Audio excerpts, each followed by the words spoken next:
महाभारत के 5 पांडवों और द्रौपदी का बुंदेलखंड से गहरा नाता रहा है। कहा जाता है कि उन्होंने अपने अज्ञातवास का कुछ समय इस क्षेत्र में ही बिताया था। जिस जगह उनके रहने के प्रमाण मिलते हैं वो छतरपुर जिले में भीमकुंड के नाम से जाना जाता है। ये जिला मुख्यालय छतरपुर से करीब 80 किलोमीटर दूर सघन वनों के बीच बाजना कस्बे के पास है। पर्यटन प्रेमियों के लिए ये एक रोचक, जबकि इतिहास और प्रकृति पर शोध करने वालों के लिए ये एक रहस्यमय स्थान है। चारों ओर से कई प्रकार की दुर्लभ वनस्पतियों और पेड़ों से सजे हुए भीमकुंड के बारे में कहा जाता है कि ये भीम के गदा के प्रहार से अस्तित्व में आया था।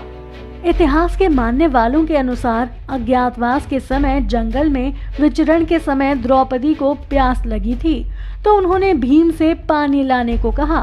भीम ने वहां एक स्थान पर अपनी गदा से पूरी ताकत से प्रहार किया तो वहां पाताली कुंड निर्मित हुआ और अथाह जल राशि नजर आने लगी, जिसके बाद इसका नाम भीम कुंड रखा गया। यहाँ चट्टानों के बीच निर्मित प्राकृतिक गुफाओं में पांडवों के रहने का प्रमाण मिलता है। अंदर से देखने पर ऊपर चट्टानों के बीच से आसमान गोलाकार नजर आता है। ऐसा प्रतीत होता है जैसे यहाँ की चट्टानों की छत को किसी ने गोलाकार के रूप में काटा हो। जहाँ चट्टानों के बीच गोलाकार विशाल छेद है उसे भी भीम की गदा के प्रहार से ही निर्मित माना जाता है।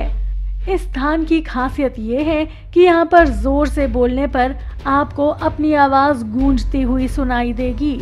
कुंड के जल की खासियत ये है कि ये अत्यंत निर्मल और नीले रंग का पारदर्शी पानी है, जिसकी वजह से कुंड की काफी गहराई तक अंदर तक की चीजें नजर आती हैं। कहा जाता है कि इसका पानी हिमालय के पानी जैसी गुणवत्ता वाला मिनरल वाटर है। लोग इसका जल बोतलों में भरकर अपने साथ भी ले जाते हैं।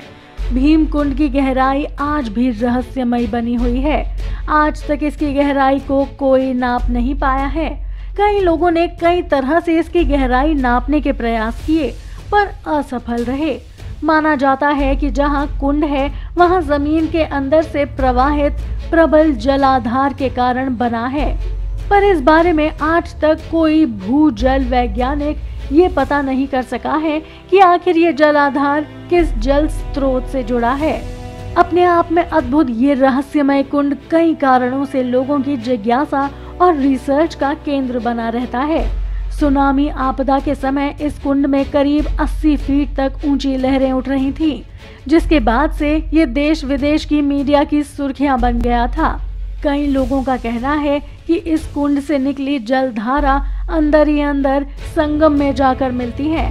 कहा जाता है कि वर्षों पहले किसी ने इसका रहस्य जानने के लिए कोई वस्तु इसमें डाली थी जो संगम में जाकर मिली थी। सुनामी के समय इसमें लहरें उठने के बाद डिस्कवरी चैनल की टीम इसका रहस्य जानने के लिए आई थी। उनके गोताखोरों ने कई बार इसके कुंड में गोता लगाने की कोशिश की, पर ना तो वो इसकी गहराई नाप सके और ना ही ये पता कर सके कि इसमें सुनामी के समय लहरें उठने का क्या कारण था। इन सब के बजाय इसकी गहराई में कुछ विचित्र और विलुप्त हुए जल जीव जंतु देखने को जरूर मिले थे। कभी पांडवों के प्राकृतिक आश्रय स्थल रहे इस महाभारत कालीन भीमकुंड में अब एक संस्कृत विद्यालय संचालित होता है।